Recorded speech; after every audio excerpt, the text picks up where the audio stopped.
And I guess right off the bat, to talk about the top 25, you kind of got to talk about the Georgia Bulldogs and Kentucky Wildcats game. Um, that was a wild game, pun intended. No one expected a 1 point anything in that game. Kentucky in week one lost 31-6 to South Carolina, who we'll get into as well. But uh, that was a shocker. I mean, Kentucky didn't look like they were going to be on the level or be able to hang with Georgia, but kind of like I said with the NFL, any given Sunday, it's any given Saturday as well, especially in the SEC. Um, these teams are coming out especially whenever number one comes to town. These teams are coming out ready to embarrass you, to knock you off your throne. They get up for these games. I mean, it was a night game on the road for Georgia.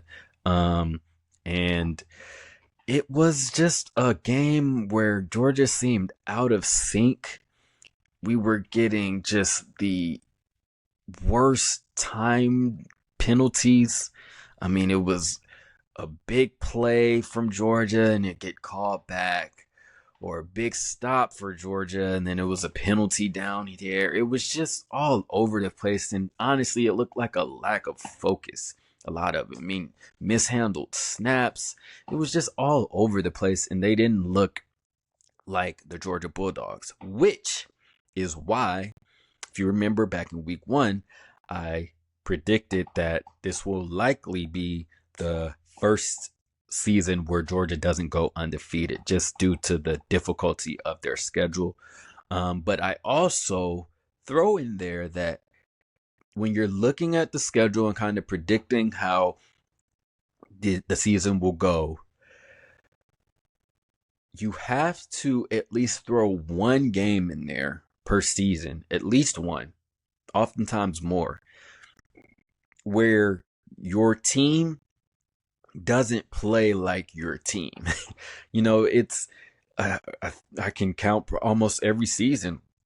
Last year it was against Auburn or even South Carolina.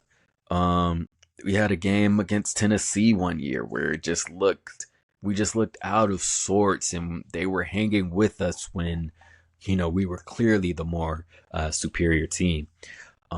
Georgia's defense did their thing.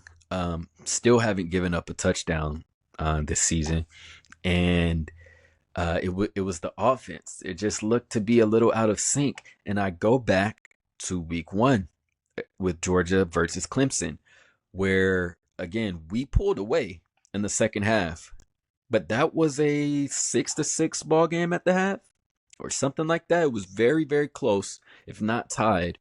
And it seemed like it took Georgia's offense, like it took them a second to get revved up. Like they had to wait for the engine to get revved up. And again, it's a new team, so it seemed like they're still kind of finding that chemistry. And a bit of the same thing here offensively as well. But this time it never really got turned on. We scored the touchdown when needed.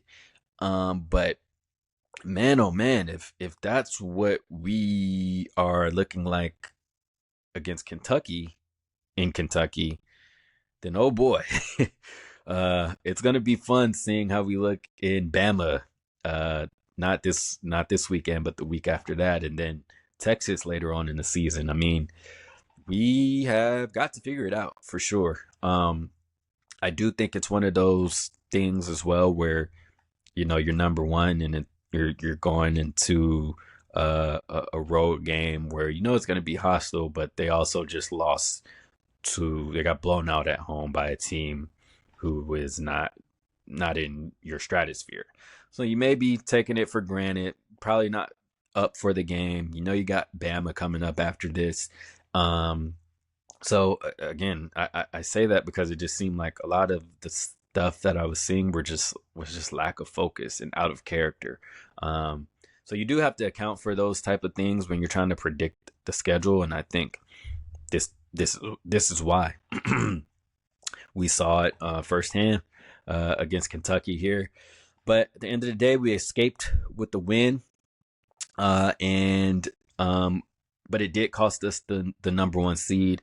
And to be honest, I think you have to look at the SEC here, and I think they have a big three at the moment. And I think it's UGA, Texas, and Bama. But not only do I think that there's a big three, the top 25 AP poll does as well. You got Texas at 1, Georgia at 2, Bama at 4, Ole Miss at 5, Tennessee at 6, and Missouri at 7. We make up 1, 2, 3, 4, 5, 6 of the 10 teams in the top 10, right? And oh, by the way, speaking of Georgia, we play 5 of 6 of those teams, or I guess 4 because we're one of the 6. But we play most of those teams, and so this is again, it speaks to the difficulty of Georgia's schedule and just the difficulty of the SEC.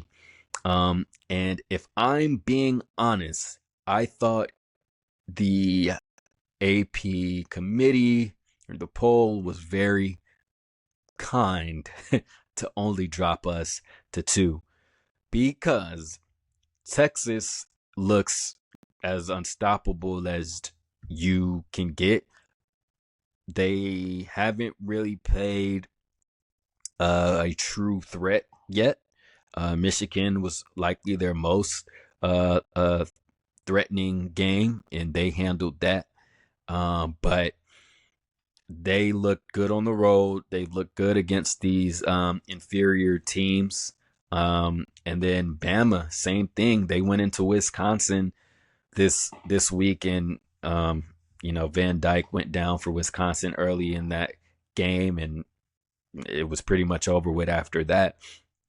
They look unstoppable. Again, haven't faced a big threat just yet. They didn't look all that great against USF, but rebounded in a big game this past weekend with Wisconsin. So they look dangerous. Ole Miss looks dangerous. And then Tennessee, my goodness. Again, same thing. Haven't played anybody yet, but I mean, a lot of these teams you could make an argument for being over Georgia, especially after what we saw last week. Now, it's no need to get ahead of ourselves. I'm not saying they should be ahead of Georgia, but I kind of was expecting a 3 or 4 spot for Georgia. I think maybe the poll took consideration that this is an SEC game, and all bets are off on those. But I thought it was very kind and generous of them to only drop us 1 spot. So Georgia now at 2, again with a close game against Kentucky. We talked about Bama, 42-10 win. They're another team that is just like, they have a ton of weapons. Jalen Milroe looks fantastic, and they make you pay when you make a mistake. They make you pay when you make a mistake. They are not fooling around with you, and that's kind of the other thing that concerns me with Georgia. I'm seeing these other teams, they come out and show you kind of immediately, boom, we're here. This is why we're ranked where we're ranked. Georgia, again, this is the second glimpse that I've gotten to where it's like, we gotta get revved up here on the offensive side, or defense is gonna stop you, right? But again, I'm going back into Georgia here. But the thing is, you can't do that against good teams, right? Like the teams that you're better than, you're usually gonna find a way to hang in there. But with as good as Georgia's defense is, the higher competition you play, like a good defense is maybe against Kentucky is holding them to 4 field goals, right? But a good defense against Texas might be holding them to 3 touchdowns, 4 touchdowns or something. Like, and so if your offense isn't giving you much, or it's not gonna be until the second half until they can find their rhythm, then that's a dangerous recipe. Again, with the we play Texas, we play Alabama, and we play Tennessee. I think I know Texas and Alabama are road games, and I think Tennessee may be as well. These are all top 10 teams, and so again, I don't think it is time to panic for Georgia, but I do think um, there is some things to fix and definitely room for improvement before these big games come up.